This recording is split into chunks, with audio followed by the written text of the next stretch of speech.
una visión regional de lo que es la pandemia y la desestabilización de la democracia en las Américas. Para poner este trabajo en contexto,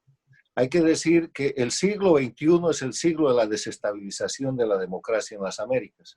porque este siglo nace a partir del rescate de la dictadura de Castro en Cuba que hace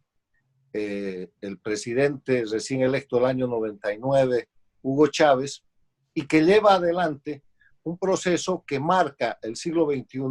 como un siglo de desestabilización de las democracias, donde de una dictadura que es la cubana el año 1999 pasamos en determinado momento a tener más de 5, donde el sistema antidemocrático copa por 10 años la dirección de la Organización de Estados Americanos, donde con el Petrocaribe someten los votos y la voluntad de los países del Caribe y de Centroamérica, donde hacen de Venezuela una dictadura consolidada, repetición del modelo castrista de Cuba,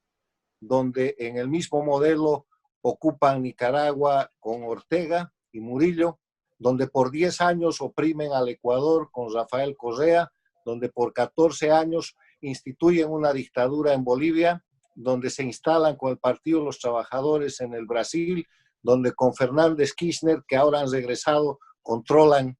la Argentina. O sea, el siglo XXI es el siglo donde podemos distinguir ese concepto que yo he fijado para nuestros estudios de las dos Américas, una América democrática y una América dictatorial. La América dictatorial, que empezó llamándose Movimiento ALBA, Movimiento Bolivariano, Socialismo del siglo XXI, y que hoy día se conoce como castrochavismo. En ese contexto, la desestabilización de las democracias en América Latina nunca cesó, pero con la disminución, con el acotamiento de las dictaduras, el año pasado, en el segundo semestre, el año 2019, las dictaduras del castrochavismo, Cuba, Venezuela, pusieron en marcha un proceso de conspiración y de sedición regional que fue instrumentado a partir de las reuniones del Foro de Sao Paulo, primero en La Habana y después en Caracas. Y a partir de eso se produjeron hechos que ya forman parte de la historia. Un golpe de Estado en el Ecuador que trató de derrocar al presidente del Ecuador, al presidente Lenín Moreno, que no fructiferó, pero que dejó el país en un estado crítico.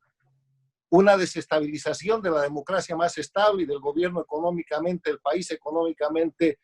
que más avanzaba, Chile, que ha llevado a una situación de referéndum para tratar de revisar la constitución que llaman la constitución de Pinochet, que en verdad está firmada por el presidente Lagos.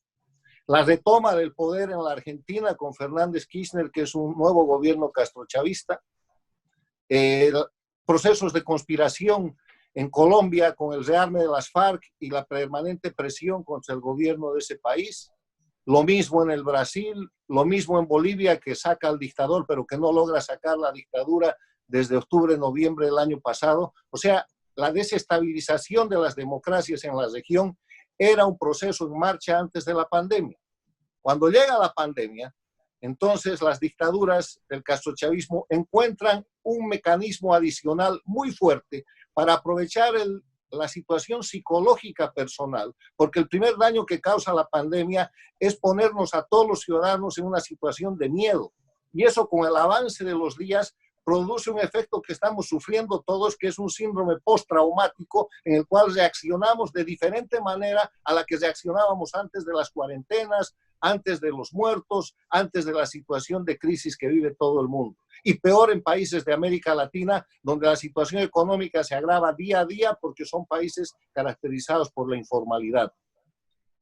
Esta situación sirve de caldo de cultivo, de motivo justificante para que esa conspiración que había empezado en el segundo semestre del 2019 se reactive. Y vemos cómo se ha reactivado a título de que se maneja bien o no se maneja bien el tema de la pandemia, a título de que los servicios sanitarios que fueron dejados en la miseria por los propios dictadores del castrochavismo, en el caso de Ecuador con Correa, en el caso de Bolivia con Evo Morales, ahora sirven de justificación para que los grupos políticos de esas dictaduras estén acusando a los gobiernos interinos o a los gobiernos transitorios de sus propios pecados, porque claro, este es el momento de la crisis. La crisis es una crisis psicológica en lo personal, social, económica y política. Y la crisis política es la que está siendo atacada dirigiendo las fuerzas del descontento y del miedo popular en los diferentes países por diferentes motivos a romper las estructuras de los principios y valores de la democracia.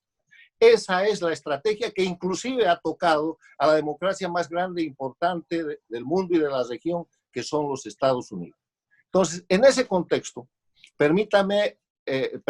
acotar simplemente que en el ámbito regional la pandemia está sirviendo a las dictaduras del castrochavismo para potenciarse, para prorrogarse en el poder y para aumentar la capacidad de conspiración y de desestabilización de las democracias. Y los resultados son claros.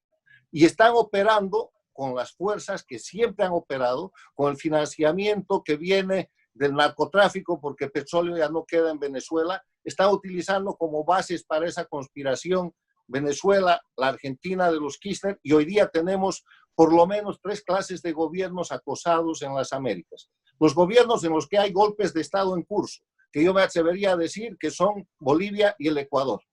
Los gobiernos en los que hay procesos de desestabilización frontal en base a una cantidad de noticias falsas y al crecimiento de los problemas reales, pero tratando de atacar la institucionalidad y el gobierno. Yo pondría ahí el tema de Brasil, de Chile, del Perú. Y hay gobiernos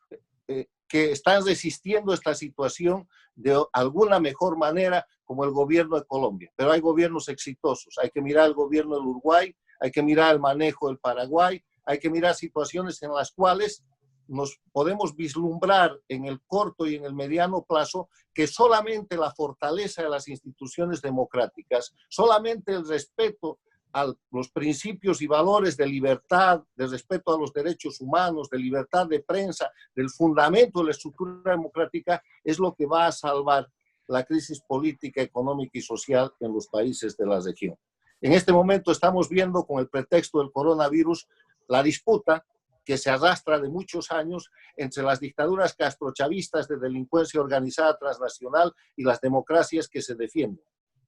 Sin duda, lo que se vislumbra es el triunfo de la democracia por la transparencia, por la fortaleza, y lo que va a venir en la región, en mi criterio, es un mecanismo de fortalecimiento de las instituciones, tal vez de cambios importantes, pero la democracia va a perdurar. Para que eso suceda, yo simplemente me permito recomendar observar la realidad objetiva y no perder de vista la identificación del adversario. Es el castrochavismo, es Cuba, Venezuela, con Nicaragua, con los aliados de AMLO en México y de